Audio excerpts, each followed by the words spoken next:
बिस्मिल्लाहिर्रहमानिर्रहीम, अस्सलाम वालेकुम। आप देख रहे हैं यूट्यूब चैनल में फ़खर याद गोंदल। आज बात करेंगे सबसे पहले जो पंजाब गवर्नमेंट की शूटिंग चल रही है। ये भी एक फ़िल्म की तरह ही है कि रोज़ाना पता नहीं चलता, कभी कहीं पे शूटिंग हो रही है, कभी कहीं पे शूटिंग हो रही है। तो आज वो सीएम साहिबा शहज़ादी साहिबा आज जेल के दौरे पे गई हुई थी। तो वहाँ पे जो पीटीआई के कारकुनान थे उनको कल 2 दिन पहले से ही उनको बहुत ज़्यादा प्रेशराइज़ किया जा रहा था कि मरीम साहिबा आ रही हैं और किसी किस्म की कोई भी गलत बात नहीं करनी और उनसे बड़ी इज़्ज़त से पेश आना है। और आलिया हमज़ा और ख़ास तौर पे सनम जुवैद के साथ 2-3 दिन से उनको वैसे भी बहुत सख्तियाँ की हुई थी और धमकियाँ दी गई कि अगर आपने हमारी बात नहीं मानी तो आपको चक्की में बंद कर दिया जाएगा।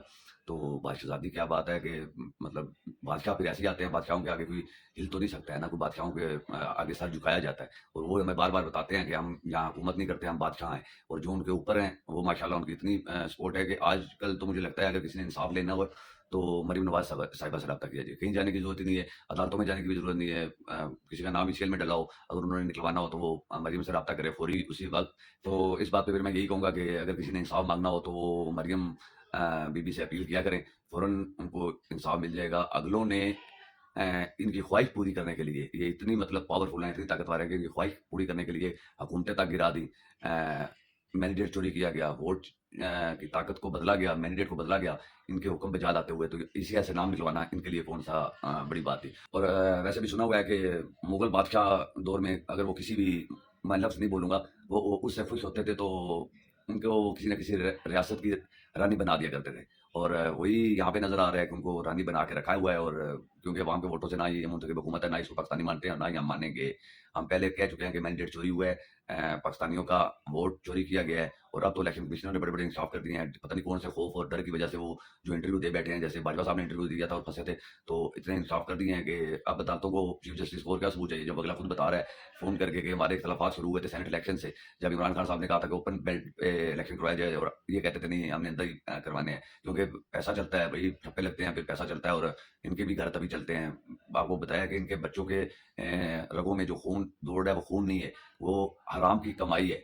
इस मुल्क का लूटा हुआ पैसा है जो इनके अंदर दौड़ रहा है। और मैं हैरान हूँ, बादशाह साहब के बेटे भी तशरीफ ला चुके हैं जो कि पाकिस्तानी नेशनल थे ही नहीं, जिनके ऊपर पाकिस्तान का कानून लागू ही नहीं होता था, बकौल मरीम नवाज के। वो आए हैं और उन्होंने अपने आप को पहले ही जमानतें उनको दे दी गई। अब वही जमानतें, क्योंकि अदालतें उनको तो मियाँ साहबान को रिलीफ देते वक्त तो सोचते भी नहीं है कि आइन क्या कहता है या कानून क्या कहता है। क्यों मुजरिम एक भगोड़ा भागा हो, इख्तियारी हो, अदालत से इख्तियारी डिक्लेयर हो चुका हो, तो उसको कैसे ऐसे रिलीफ मिल सकता है, लेकिन उनको दे दिया गया।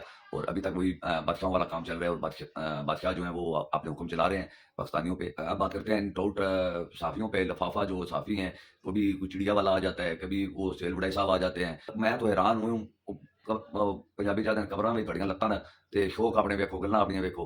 कोई अल्लाह दा खौफ आप लोग भी खा लें, आप कुछ सच बोलना शुरू कर दें। वो कल उसको पीछे से फिर चाबी दी हुई थी चिड़िया वाले को और वो लगा हुआ था कि यहाँ तो हुकूमत नहीं बन सकती, तो ऊपर बनेगी, हुकूमत बनाना चाहते हैं तो फैसल वाडा की तरह।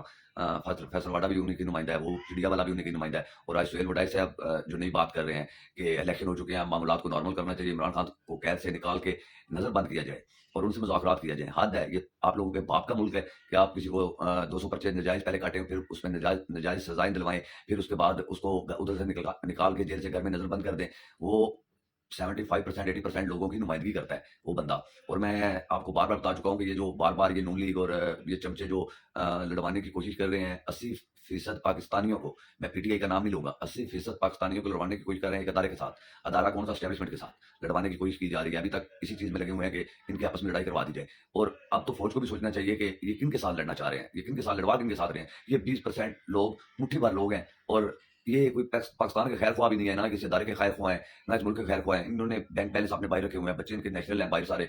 ये कल इधर कुछ हो भी जाए, कुछ भी हो जाए, कल फिर भाग जाएँगे, तो इनका क्या नुकसान होगा इस चीज़ में। लेकिन एस्टेब्लिशमेंट को ये चीज़ सोचनी चाहिए कि ये जो आपको लड़वाना चाह रहे हैं, ये इमरान खान से नहीं लड़वा रहे हैं और पीटीआई से नहीं लड़वा रहे हैं। ये अब चाहे जो अब अगर कोई लड़ेगा, तो वो इमरान खान के साथ नहीं लड़ेगा, वो 80% पाकिस्तानियों के साथ लड़ेगा, क्योंकि इस इलेक्शन में 75 टू 80% जो मैंडेट है, वो अवाम ने वोट जो दिया है, वो इमरान खान को दिया है। और आप उस अवाम के मैंडेट पे अगर डाका चले, इन्होंने डाला है, चोर ने डाला है, लेकिन अगर आप कोई अदारा लड़ना चाह रहा है, तो वो फिर उस 80% अपनी अवाम से लड़ना चाह रहा है। अब कितनों को गोलियाँ मारेंगे, कितनों को वहाँ शहीद करेंगे, कितनों की ज़ुबानें बंद करेंगे, कितनों के घरों में छापे मारेंगे, कितनों को उठाएँगे, कितनों की फैमिलीज़ को ज़लील करेंगे, बच्चों पे तशद्दुद करेंगे, बच्चों को उठाएँगे। ये अब काम बंद होना चाहिए और इससे यकीन करें नफ़रतें बढ़ती जा रही हैं, मज़ीद बढ़ती जा रही हैं और मज़ीद बढ़ेंगी। और ये जो رمضان کے بعد ایک طوفان آ رہا ہے آئی ایم ایف کی طرف سے، جو نئی انہوں نے ریکوائرمنٹ رکھی ہیں، جو ایک طوفان آنے والا ہے بجلی پہ، گیس پہ، پٹرول پہ، ڈیزل پہ۔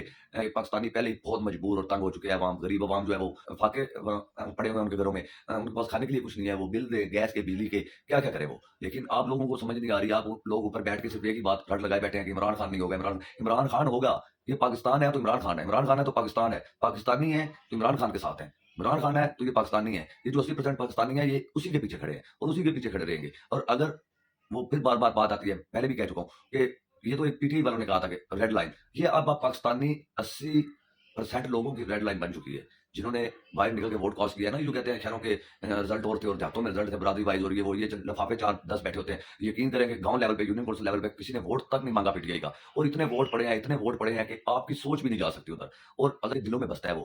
اور اس کا قصور یہ ہے کہ اس نے اقوام متحدہ میں کھڑے ہو کے لا الہ الا اللہ محمد رسول اللہ کا نعرہ بلند کیا تھا، کلمہ حق بلند کیا تھا، اور اس دن سے وہ کفر کی آنکھوں میں چبھ رہا تھا، اور اسی کی سزا اسے دی گئی۔ اور ہم پاکستانی پہلے بھی کھڑے تھے، اب بھی کھڑے ہیں، ہمیشہ کھڑے رہیں گے، ایمان کے ساتھ، عمران کے ساتھ، پاکستان کے ساتھ، پاکستانی فوج کے ساتھ۔ پاکستان زندہ باد۔